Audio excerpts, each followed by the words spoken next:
Hello and welcome back to Tarot and Torch. Today we are continuing in our Gothic Literature and Spirituality series, this being the first kind of individual text exploration, and we are going to examine Frankenstein, and this is written by Mary Shelley, and this copy is actually from the year 2000. You can see how yellowed and frayed the pages are. So we're going to look at specific themes from Frankenstein, also some quotes to kind of help to understand what is going on with those themes and kind of explore them a little bit deeper, and also some tarot card spreads that I created, and some ideas for journaling to take this more into shadow work exploration.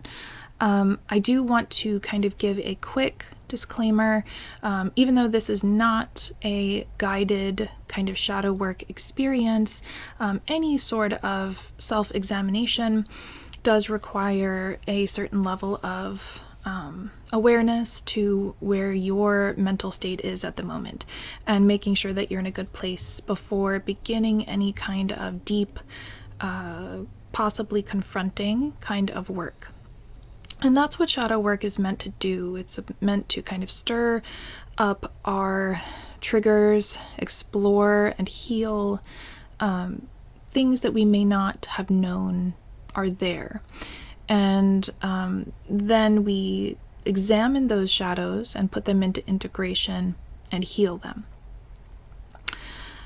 So this is mainly just looking at the themes and kind of seeing how we can relate to these themes and think about them a bit and apply them to our lives in a more gentle kind of way.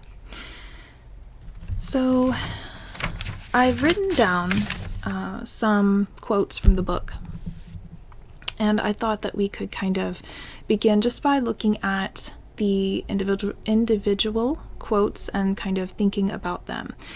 There's so many things in Frankenstein, I could barely even scratch the surface in this video because it's so very long.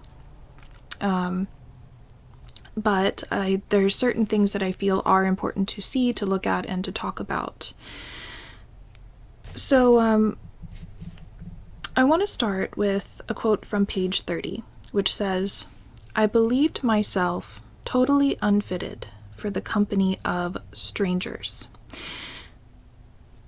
And this quote is by Victor himself, and he's talking about how he doesn't feel that he can be around other people other than his small group of family and friends when he is with them. So Elizabeth and Clerval and the people that he knows. And this shows the level of isolation that he put himself in, as well as the state of mind that he was in while he was in this process of creating this being, this creature. And isolation is a huge theme in Frankenstein. Of course, we know that the monster, the creature itself, feels a level of isolation, abandonment, and neglect, but Victor, as the creator of this creature, also has this feeling that he is different. There's an alienation here. And you'll see, if you've read the book or if you intend to, that there are a lot of parallels between Victor and the monster, and that's so very important to understanding the key meanings of the text. Okay. Also on page 30, it says, "Chance, or rather the evil influence, the angel of destruction." So in the film that Del Toro just created, there is this kind of physical representation or dreamlike representation of this angel, which I found so fascinating because as I was watching it, I couldn't remember reading about anything like that from the book itself. But rereading the book now after seeing it again, seeing the movie and rereading it, kind of lets me see that with new eyes, that all of those moments where there were these mentions of angel and demons, that's kind of where that came from. But here he's blaming kind of a supernatural force for his own choices and what he eventually does. So instead of saying, that I took myself down a difficult and horrible path, he starts with saying chance, or rather the evil influence of the angel of destruction. So it is a very kind of theatrical way to put it as well. But just his feeling that there was something else that kind of took him to this path and direction, that he was being guided by this malevolent force. And that's that feeling of dread and fear and horror that so many Gothic literature texts show us. And this is kind of where he really starts with not taking full accountability.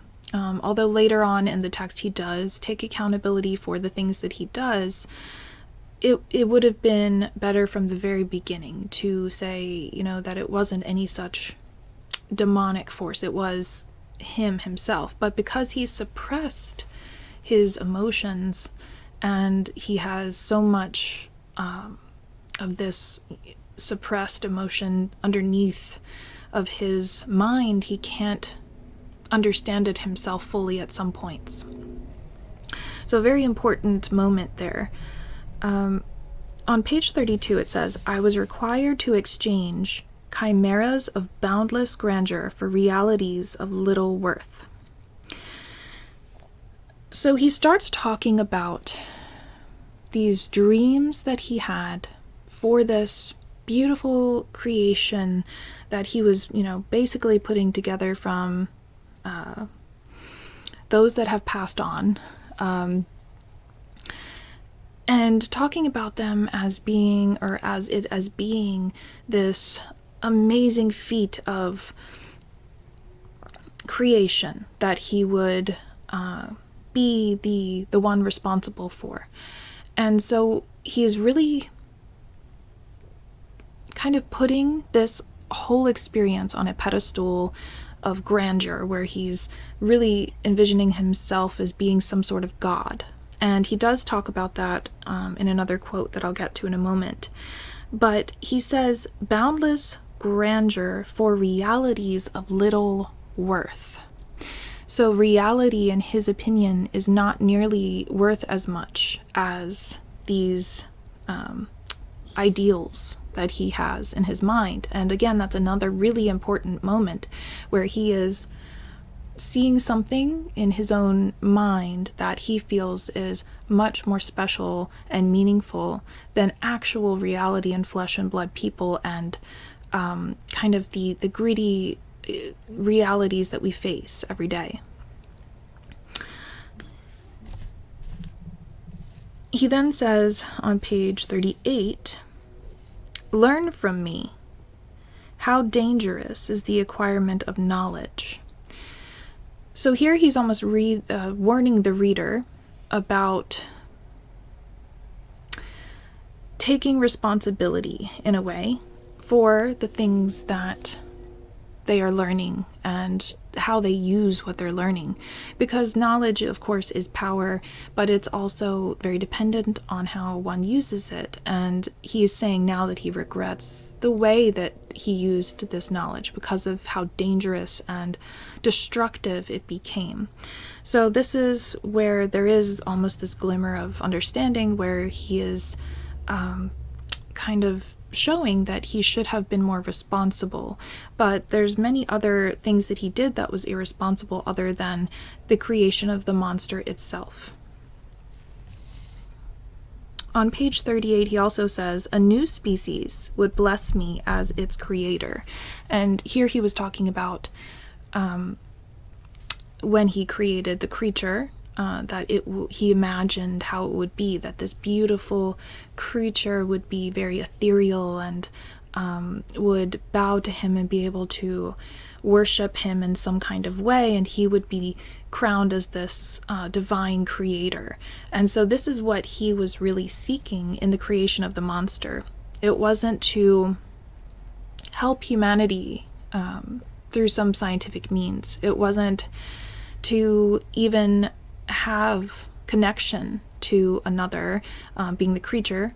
It was to be worshipped, and that reveals one of the kind of the fatal flaws of Victor Frankenstein, is that he envisioned this coming together in such a different way than it did, and when he was faced with the reality of what the creature was and how the creation process happened, that's when everything began to fall apart, right even before any of the tragedies occurred.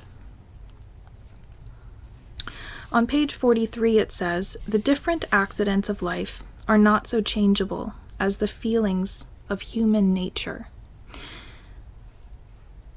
So again, with that kind of snippet of that quote, we see him talking about human nature in this kind of derogatory way. And he's basically saying that he doesn't pay enough attention, he doesn't care enough for human nature as he does about kind of these bigger things that happen. And he says also, "But now that I had finished, the beauty of the dream had vanished, and breathless horror and disgust filled my heart."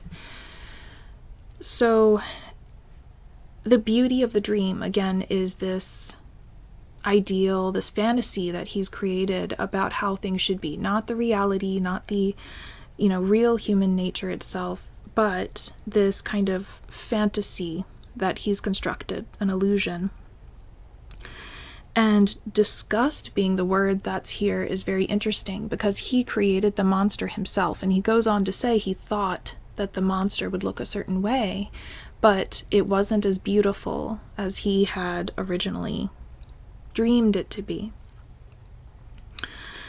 And there is an emptiness in here too, because he's almost talking about himself as being removed from humanity, and that's why he's wanting these big illusions of, being greater than everyone else, because he doesn't feel connected to humanity in the same way.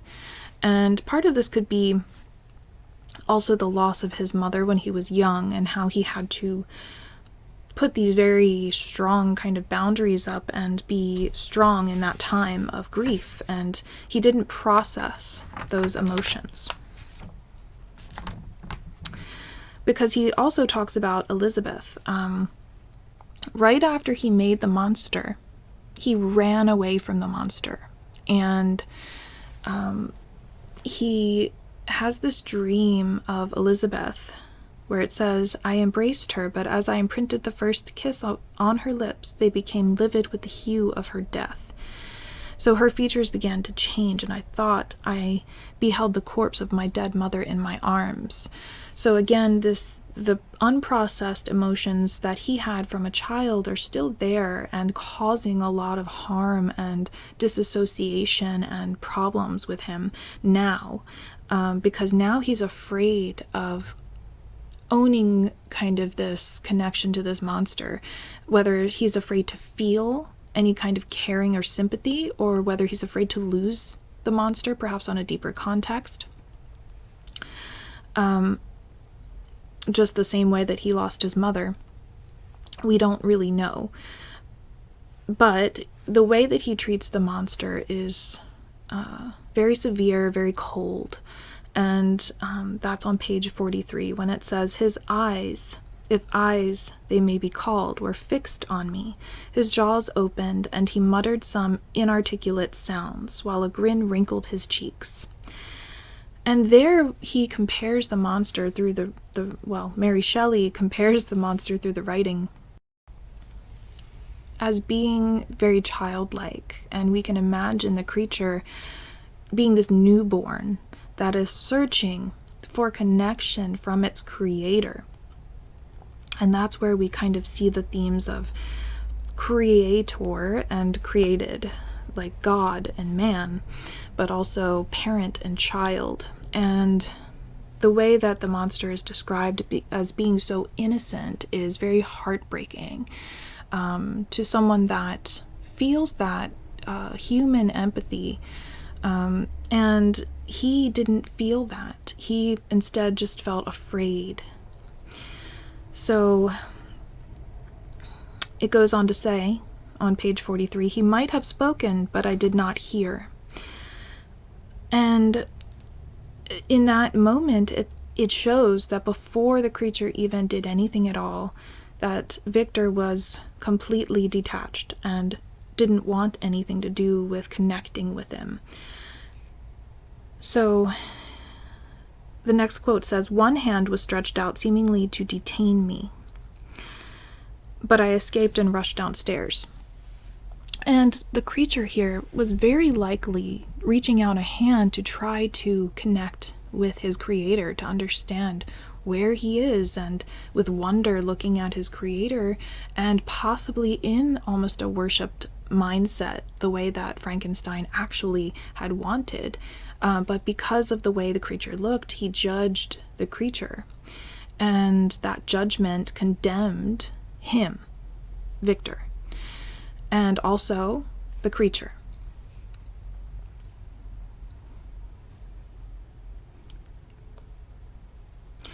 Page 72 says, "I was seized by remorse and the sense of guilt which hurried me away to a hell of intense tortures such as no language can describe." So the part where Victor Frankenstein, feels guilt has more to do with what happens as a result of the monster trying to connect and understand itself. Because the monster, even though man-sized, is really just a child, a newborn, not understanding its own strength.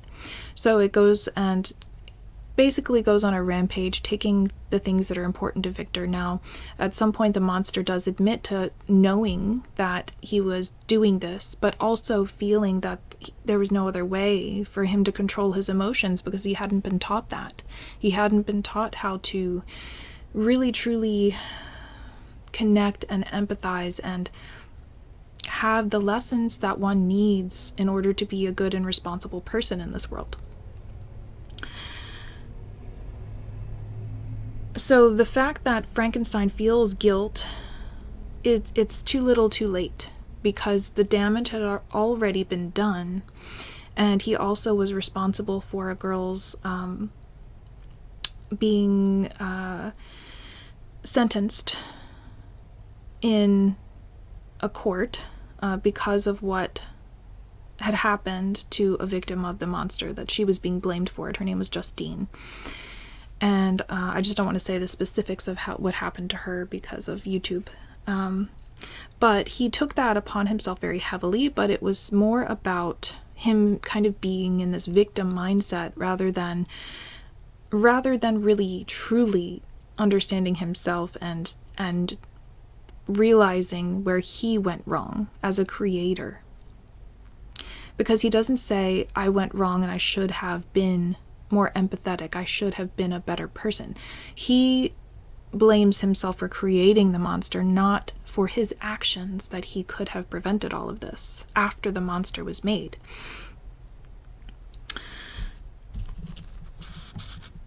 So that's just a very little bit of the actual text, of course. So you can see that the themes have a lot to do with that responsibility, empathy, and isolation, of guilt, self-sabotage, fear.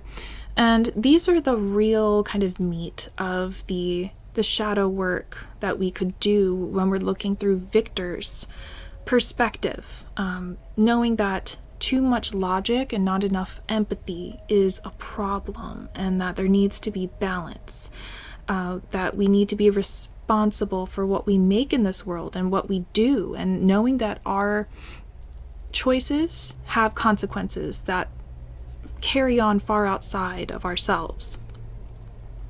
And whereas the monster, it's much more emotional, where the monster kind of is naive and does kind of bad things the way that a young child would that hasn't had life experiences yet, and thus really can't be fully blamed, because he's not an adult, he's not a human even, and has all of these kind of dark impulses that he learned from his own creator.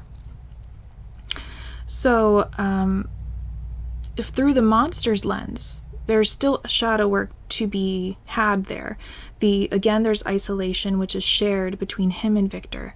So that feeling of being an outcast and alienated and no one understanding you, but much more from an emotional place than Victor's isolation was.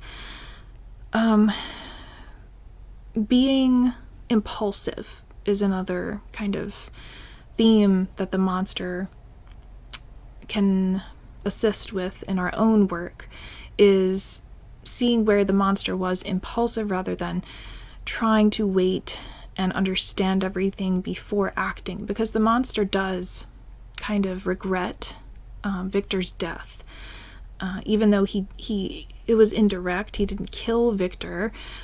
He was responsible in some ways for Victor's death, and he does lament that. And through that lamentation, we feel loss and abandonment, and that wound that one feels when they're not particularly fond, perhaps, of a caregiver or someone in their lives. But then that person passes away, there's a sense of a future that is lost, that we can no longer have the potential for a future. If that person may have come back and apologized and started fresh the way that Victor should have done, that would have created a different future and outcome. So there's a lot of things, again, that we can work through with this shadow work and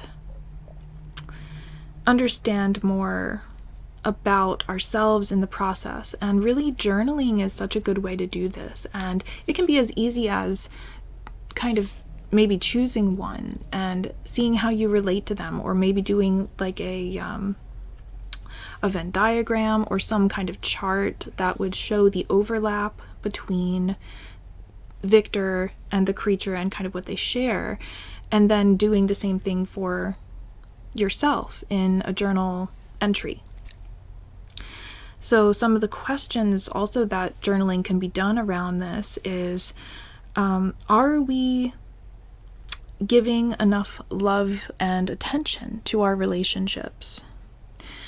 Are we making a monster out of someone or something that we shouldn't be?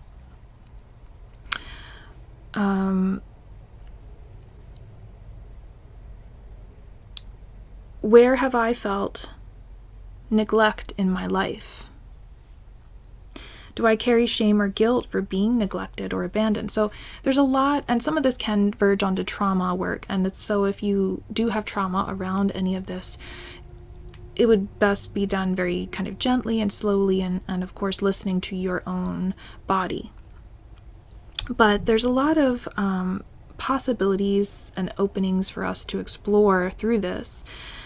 Why are we being triggered by someone or something that we know logically we shouldn't be? So there's a lot of projective energy here, because Victor, obviously he tried to block out all of his pain, his loss, his sadness, and then projected onto kind of the monster all of the things he hated about himself. And meanwhile, the creature was just trying to look for connection and love and empathy and understanding. Actually, during the time that Frankenstein was written, it was compared to a Byronic hero. So, like Satan from Paradise Lost, for instance, and how Satan was humanized in a more understandable way instead of just villainized outright. There's this sense of, both really the Victor and the monster having kind of these both admirable and horrific traits. And that's meant to happen because they are kind of this flip side of a coin of one another. And throughout the novel, actually, there are comparisons made to Satan and the monster, because, you know, the monster, while he looks kind of evil and he has this kind of reactive tendency, underneath of all of that was a lot of emotion and humanity.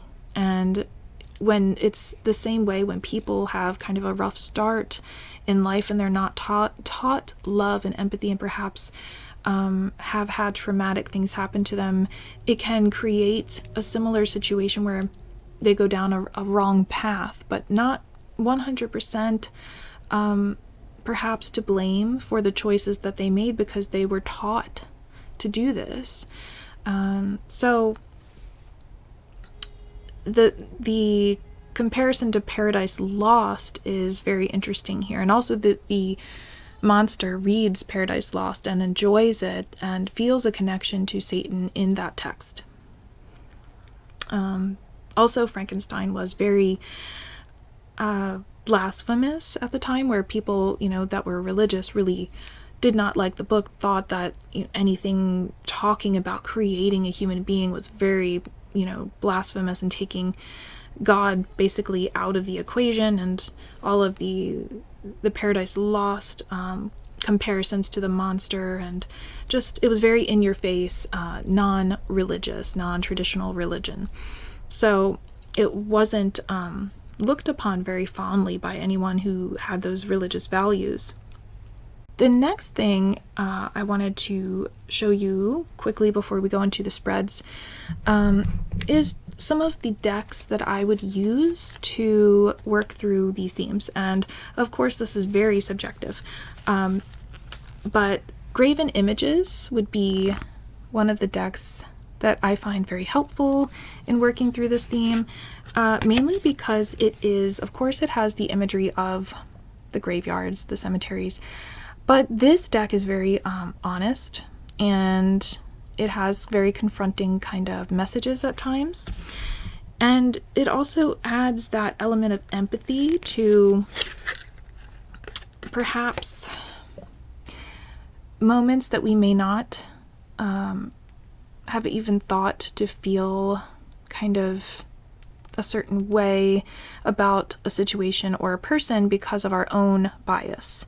So it really does give that emotional element to life and death, and to certain family kind of dynamics too, especially because a lot of the art on gravestones has to do with that. And this is all talked about in the book that comes with this, and I really don't know if this is still available or not. But this is a great deck. Something like this that really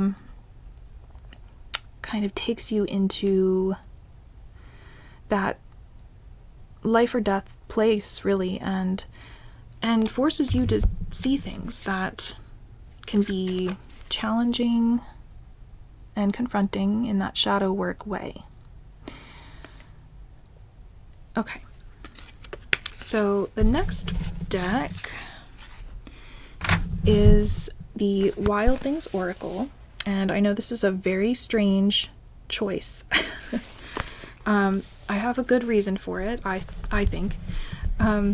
This oracle, it may be a little silly in a lot of ways, but that's really what you need when you're in a space such as Victor Frankenstein is, where he's in that logical kind of space. This is a very soft kind of deck, and it does give you advice in kind of interpersonal connections, and also helps you through some of the more difficult experiences that you're going through, and kind of gives you an easier way to see it and navigate it. Like this one, Alchemize Pain. Well, if Victor would have done that in the first place. But in all seriousness, when we're in that space of trying to block things out and repress them, some messages like that can really get us back into working with it in a healthy kind of way and getting back into the things that really do make life worth living, besides fame and grandeur and fantasy. Okay, the next one is Sacred Rebels, and this is another oracle. It's harder to find the tarot decks to go with this theme, at least in my collection. But this one I love because this is for someone who is trying to make the world a better place, who does really want to use their art, their gifts, their passions to create a better life for not just themselves, but for others. And with that strong, empathetic, kind, and spiritual lens that we need as people that want to make a difference. Because when you lack those things, that's when the creations, I have to watch the nudity. When you lack those things, that's where the problems come in, where you're doing things more on a selfish kind of level and less in a way that could truly help anyone else. And it can be destructive if you're only thinking about yourself and not the effects that you would have or your creations would have on the world, because that is what Frankenstein did. Okay, and finally we have the Voyager Tarot, and this one is, it kind of takes your perspective out a bit to the bigger picture. It's in some ways I think it's a little bit like the Ritual Tarot, but in a different way, aesthetic. But it's looking at, again, kind of the bigger picture of how people are all connected, and through history, through geographic location, through time and space, there is this connection between people. And it's that kind of realization that, again, helps us to relate to others and thus be able to empathize and connect and do great things that also help the collective. So next, I'm going to show you some tarot spreads, but I'm going to try to switch the camera for that part of the series, or part of this video, so that you can see what I'm doing a little bit easier. Okay, so now we are going to take a look at the two spreads that I have made, and of course this is customizable. You can change whatever you like about the spreads, the shape, the actual prompts. This is just kind of an idea in terms of how to get started with a way that you could work with Frankenstein as kind of this spiritual shadow work lens. So I'm going to use the Gothic Literature Tarot, because why wouldn't you?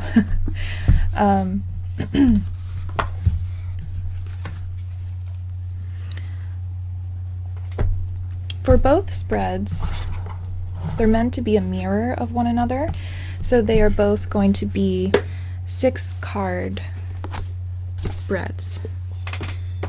And I didn't really do anything fancy with the layout or anything like that. It's pretty, I guess, simple. So I'm just going to lay out random cards for you to see the shape of the spread. So I did try to make it into a Let's see if I can fit it all on here. I don't think I can. I tried to make it into a lightning bolt shape, which I don't think I'm going to be able to capture on my table here, being as small as it is. Okay, so I have to zoom out a little bit so I can show you a little bit of what the shape looks like. The last card would be kind of below, so it makes a zigzag pattern, but you're not going to be able to see that, unfortunately, with the way that I'm working with the space here. So instead of that, so that we can actually see what we're doing, we're just going to place the cards in a row.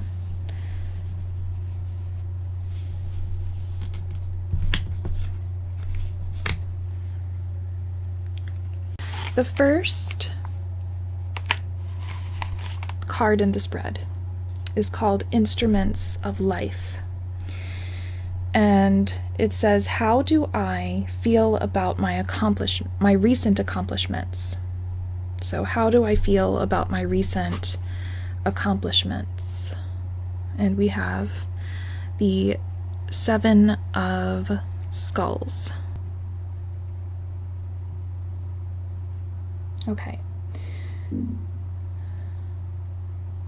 So with the 7 of Skulls, it would be, you know, I feel that I'm putting a lot of time and energy. This is the long game that I am kind of working on and thinking about work that will eventually blossom and fruit and bring some kind of abundance into my life. Because the skulls represent pentacles. Sorry, I didn't mention that if you don't have this deck. So that would be for the first one, because the instruments of life are that's the moment where Victor is talking about his tools and what he has beside him as after he has created the monster, and he's kind of facing this reality, you know, looking at the things that he used to bring life into the world. So I thought that that would be something useful to look at, is how do we feel about our own creations, because that's important to knowing how we feel about ourselves, how our self-esteem may be tied, or values may be tied to our lives and what we are creating. And bringing a connection between what we are creating and ourselves, because that's what Frankenstein really lacked when he created the creature. Okay, so the second card is Breathless Horror. Where am I running? What am I running from instead of facing? So this is the moment where he sees the creature and runs in breathless horror, tries to escape the reality of his creation, the disappointment that he feels, and just trying to escape instead of deal with his feelings, his thoughts about this creation. So in this draw we have the Ace of Ravens. I love that there are ravens in this deck, because you know corvids are my spiritual connection in the animal world. I see them as friends, messengers, guides. Okay, so the Ace of Ravens is the Ace of Swords here. And so there may be ideas or truth that I may be kind of running from, that I need to face, regarding things that I am doing or realizations that I'm having around my own creativity or my creations. I'm going to try not to make this too long because I have the other spread as well. Okay, so the next card is number 3, Irreparable Evil. So this one was in reference to the things from the past that created this dynamic for Frankenstein. So for him, it was the loss of his mother, and he talks, and Mary Shelley talks about death in this kind of devastating way, which it is, but in that almost in a supernatural sense. So those elements of the supernatural really come in there, and that irreparable evil is death, and the things from the past that we can no longer change, that are out of our control. So what past events still return to haunt me? And it doesn't need to be death per se, but it could be trauma or memories or anything that is coming up, in that shadow work way. And that would be the 2 of torches here. So something that perhaps was a missed opportunity, something that I could have done but chose not to do, and is still kind of coming up to torment me in that way. Okay, so on to number 4. Learn from me. And this is where in the book he's talking about the dangers of knowledge, and how he's warning the reader,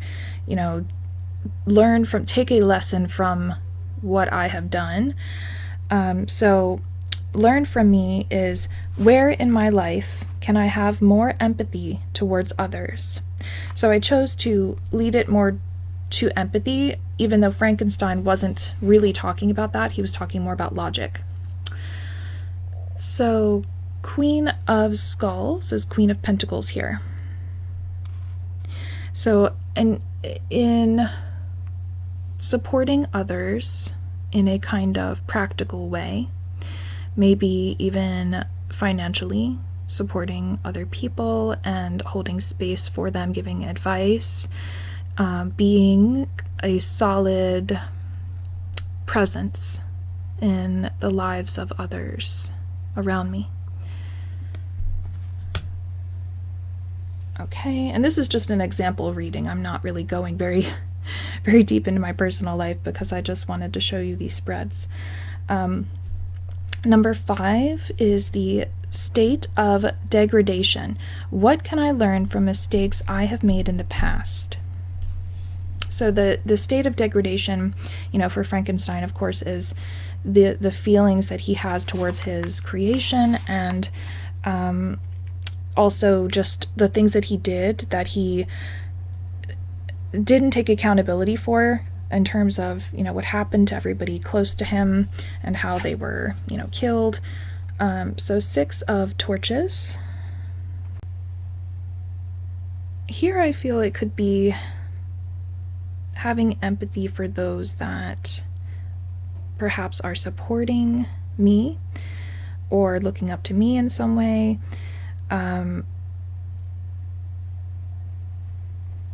Having empathy for people that perhaps are maybe even a little jealous, or just struggling in their own lives, because the 6 of Wands is that successful kind of overcoming accomplishment, overcoming obstacles to attain accomplishment energy. So okay, I love the way that the torches play on the dark backgrounds with these cards. Okay, and then number 6 is Ministries of Vengeance. What part of my past needs to die so that I can be reborn? So the Ministers of Vengeance, he was talking about kind of the the last stand that he would have, where he would be atoned in a way if he killed the monster and then died. So there is this feeling of this last act, this last judgment almost. So for him it was very literal in the book, of course, but for us not so much. So King of Skulls, so King of Pentacles, so something in that more practical, physical way, something, maybe a path of income, or kind of the pursuit of income in many ways. Could be something that needs to be let go of or transformed in order to rise in a new way and to have a new path of financial security. Okay, so you see this is just Victor's spread, and I'm going to do the second spread now. Again, just kind of randomly choosing cards. Now, again, it's the same thing with the shape of the spread, where I made the lightning bolt shape, which was like a zigzag, basically like this. So you can place the cards in whatever format, but that's just how I did it. Now, the creature spread will also just be 6 cards, so I'm just going to lay them out randomly.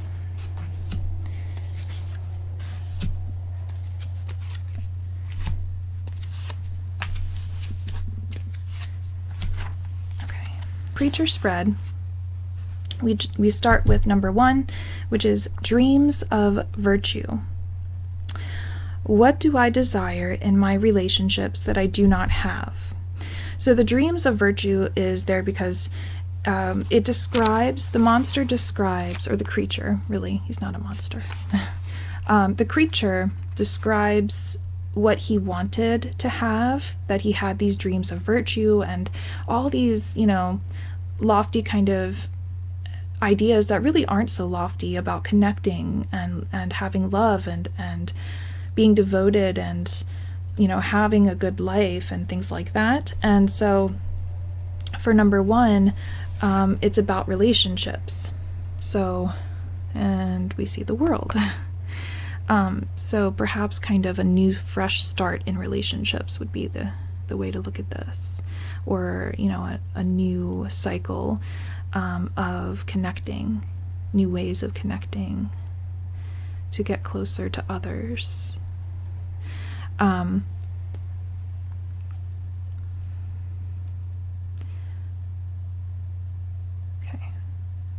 I love that image. There's some really beautiful images here in this deck.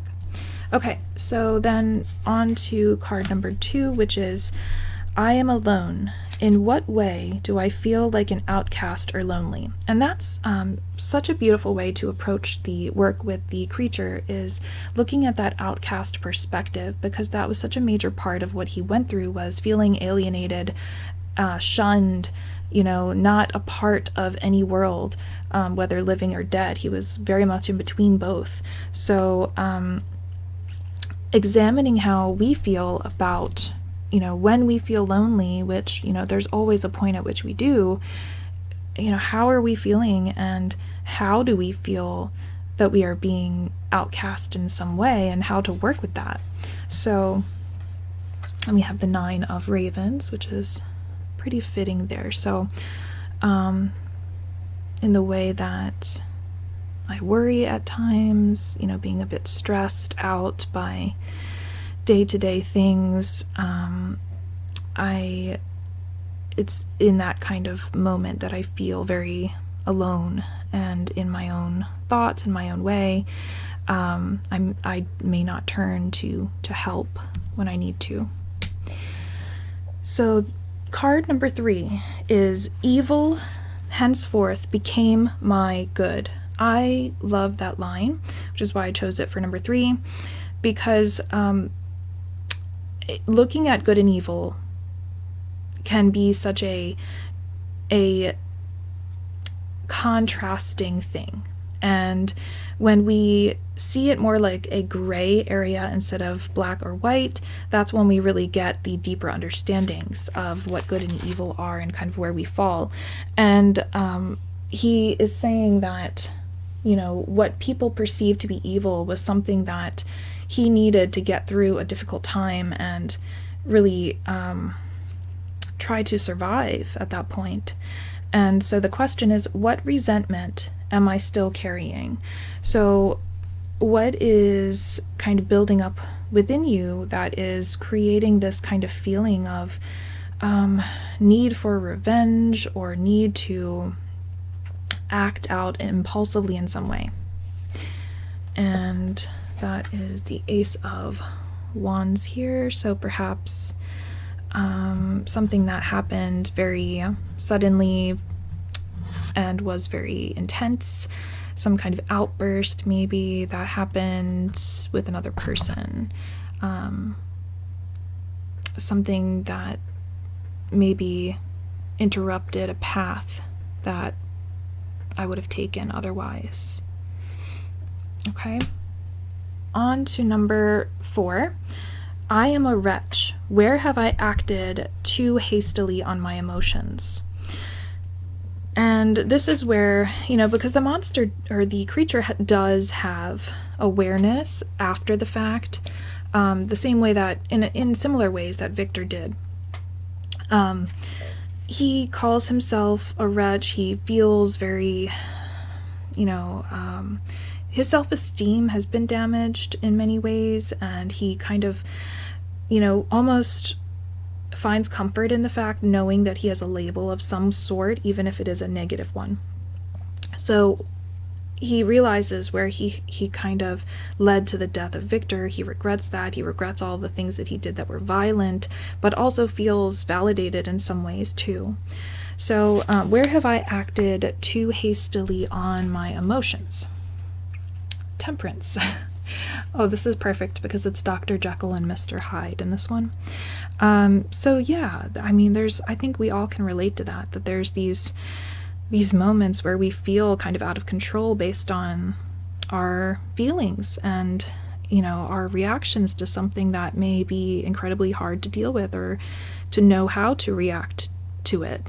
And there's moments where we do feel a little bit like, you know, we don't have control, and then later maybe regret or come to our senses. Okay. Number 5 is funeral pyre. What do I need to burn away to feel free? And this is in reference to the funeral pyre that the creature made for Frankenstein after he died, to kind of honor and integrate that part of him and release it, let it go. So that would be 10 of Skulls. So I guess that legacy, you know, any kind of ancestral, familial legacy that may be, you know, a toxic cycle or something that was expected and thrust upon you, and, you know, expected that you would do something in a certain way, and you're more like a cycle breaker and releasing karmic patterns. Okay, so then on to number 6. Cheering warmth of summer. What can bring me a source of comfort and gratitude? So I love this part at the end where the creature talks about feeling comforted by the thought of nature, you know, the cheering warmth of summer, and, you know, other things that, like the stars and things that, you know, are natural, that are always there. They're always the same. They're always there to comfort him in a way. And so it's like a mindset that he's tapping into to kind of get him through some of the darker, more difficult situations and feelings. So the question is, what can bring me a source of comfort and gratitude? 8 of Skulls. So, I mean, this could be certainly it could be work, profession, it could be hobbies, anything that, it could be skills. And in my case, I think that's pretty true. You know, there's a lot of things I like to do that just bring me a sense of comfort, including tarot practice. Just the tangible nature of the cards and having these messages, sitting with them, having different decks to choose from, it's all a source of gratitude. So these are the two spreads. Like I said, it's very adaptable. You can always change, you know, the wording. I took the quotes from the book for each one just to add that kind of extra layer of meaning and just connect it further to the text. But I hope you enjoyed this. Please let me know if you try any of the spreads or if you make your own, or kind of just what you do with this if you do try it, and how you liked it. I will be going on to other texts. Not all of them are well known. So this will be kind of something I do throughout time. It's not going to be a consistent series, so I'll do them as I can, just because they take a long time to kind of come up with all of this information. But I really enjoyed making these. Please let me know if you are also enjoying watching this series, and any thoughts and comments would be greatly appreciated as well. And I will talk with you all very, very soon.